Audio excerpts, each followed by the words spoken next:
दोनों लोगों को जो है बाल बच्चे सब हो गए। सुशीला एक जगह गई हुई थी। सुशीला कौन थी? कहें सुदामा जी की पत्नी। कहें बगल में कथा चल रहा था, वहां पर उसको यह ज्ञात हुआ कि सुदामा के मित्र जो द्वारिकाधीश इस समय हैं, वो सुदामा के तो मित्र हैं। इस समय जो महाराज द्वारिकाधीश हैं वो पंडित जी के मित्र हैं, जो पंडित जी सुदामा जी हैं। इतना सुन करके सुशीला ने सोचा, अरे ये हमारे जो पति हैं वो तो कभी नहीं बताए कि हमारा कोई मित्र भी है, या मित्र के बारे में ही नहीं बताए। और इतने बड़े राजा द्वारिकाधीश हमारे पति के जो है मित्र हैं, और ये कभी नहीं गए, ना नहीं बताया। आई पूछने लगी कि आज ऐसे ही बगल में लोग चर्चा कर रहे थे कि आपके मित्र द्वारिकाधीश हैं। सुदामा जी बोलते हैं कि हाँ मेरे मित्र हैं द्वारिकाधीश। सुशीला कहती है कि आपने कभी बताया नहीं। तो कहें क्या बताऊं कि वो हमारे मित्र हैं, किससे बताऊं? कोई विश्वास करेगा? अगर एक सबसे छोटा आदमी हो और एक बड़ा आदमी अगर उसकी तुलना में कहा जाए कि हमारे मित्र हैं, तो लोग पहले हंसेंगे। देखिए, जीवन का सुदामा जी के जैसे चरित्र पूरे अपने, चाहे आप भागवत में देख लीजिए अथवा जो है किसी भी पुराण में अगर आप पाएंगे, तो सुदामा जैसा चरित्र आपको देखने को नहीं प्राप्त होगा। ऐसा सुदामा जी का चरित्र है। सुदामा जी नित्य प्रतिदिन प्रभु को भोग लगाते थे, उनका गान गाते थे, लेकिन उनसे कोई अपेक्षा नहीं करते थे। मित्रता थी। अभी हमारा कोई मित्र हो जाए, बड़ा आदमी हो जाए, तो शायद हम 10 लोगों को बताएंगे भी और 1-2 बार प्रयास भी करेंगे कि जाएं। लेकिन सुदामा जी महाराज विवाह भी हो गया, बच्चे भी हो गए, लेकिन किसी को आज तक बताया भी नहीं था कि द्वारिकाधीश हमारे मित्र हैं। सुशीला ने कहा तो कभी जाते क्यों नहीं मिलने? कहें क्या जाऊं, क्यों जाऊं? मुझे ने तो सब कुछ दिया है प्रभु ने। सुदामा जी महाराज का कार्य यही था, प्रतिदिन भिक्षा मांगते थे और भिक्षा मांग करके जो प्राप्त हो जाता था उन्हीं में वह संतुष्ट भी रहा करते थे। देखो लिखा गया है, असंतुष्टा द्विजा नष्टा। अगर आप अपने जीवन से असंतुष्ट हो तो समझ लो कि जीवन नष्ट है आपका। और असंतुष्ट बराबर आपको रहना है, क्योंकि परमात्मा कुछ देता है तो कुछ लेता भी है। वही चीजें, भक्ति अगर आपके पास नहीं है तो देने के बाद फिर क्या करता है? जैसे एक कथा आती है, परमात्मा देने के बाद क्या करता है?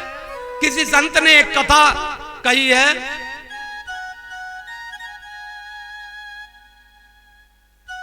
कि एक भक्त था, सेठ जी थे,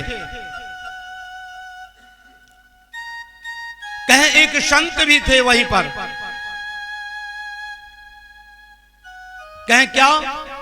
कहें सेठ जी ने देखा कि नगर में काफी लोग हैं,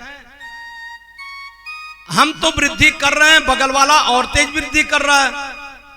वो क्या किया? व्यक्ति जाके प्रभु का जो है ध्यान किया, आराधना किया।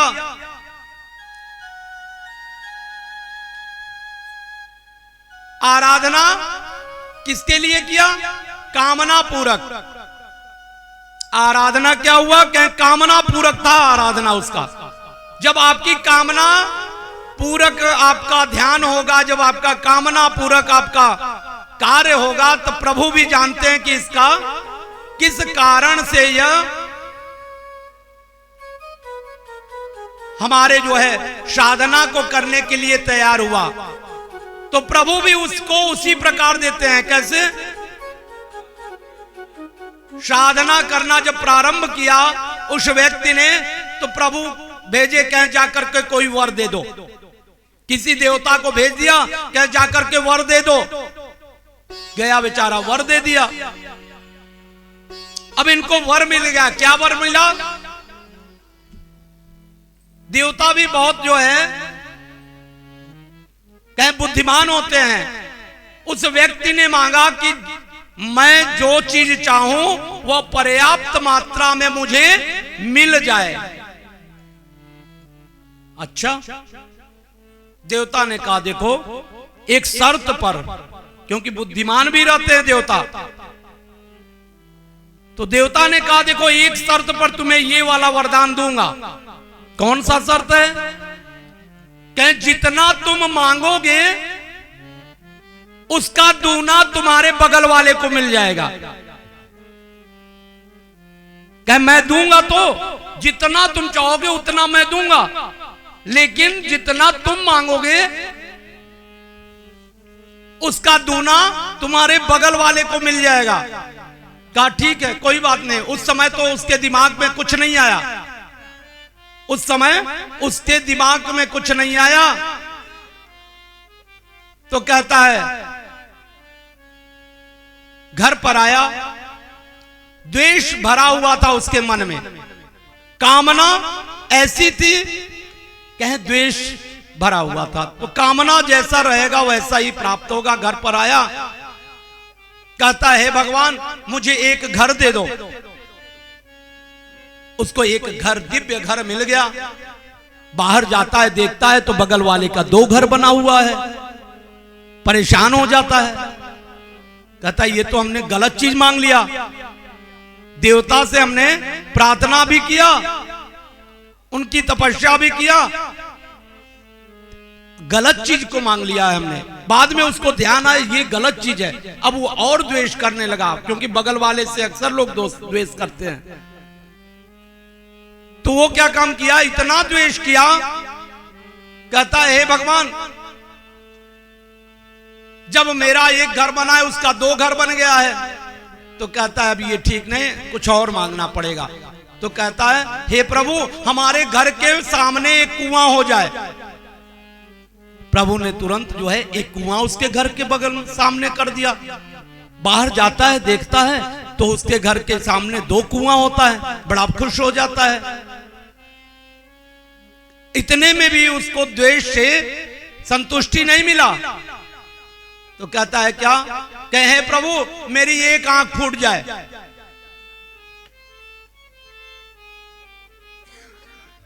तो एक आंख से लेकर के जाता है, बाहर देखता है तो उसका दोनों फूटा हुआ था।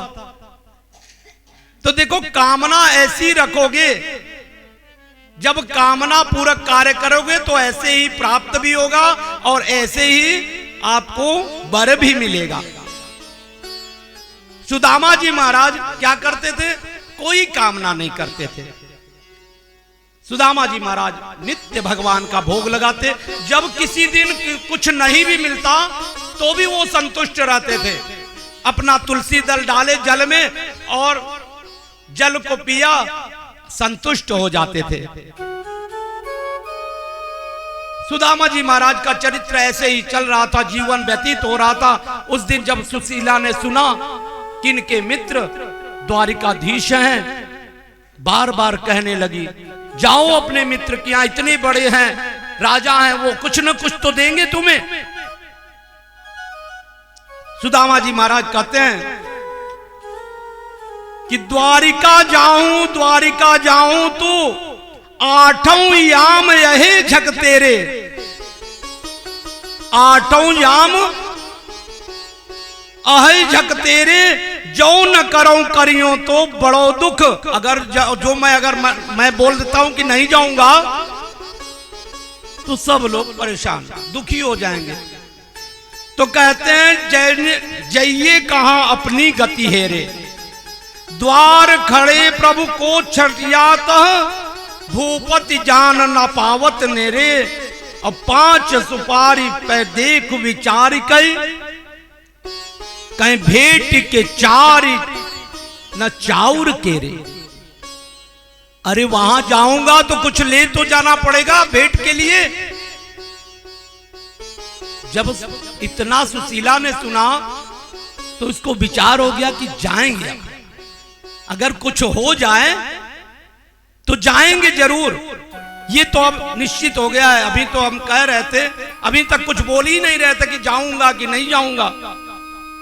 जिस समय उसको यह संतुष्टि हुई कि ऐसा बोले हैं तो उसको लगा कि नहीं जाएंगे, तुरंत क्या की कहिया सुन कहे तब, यह सुन कही तब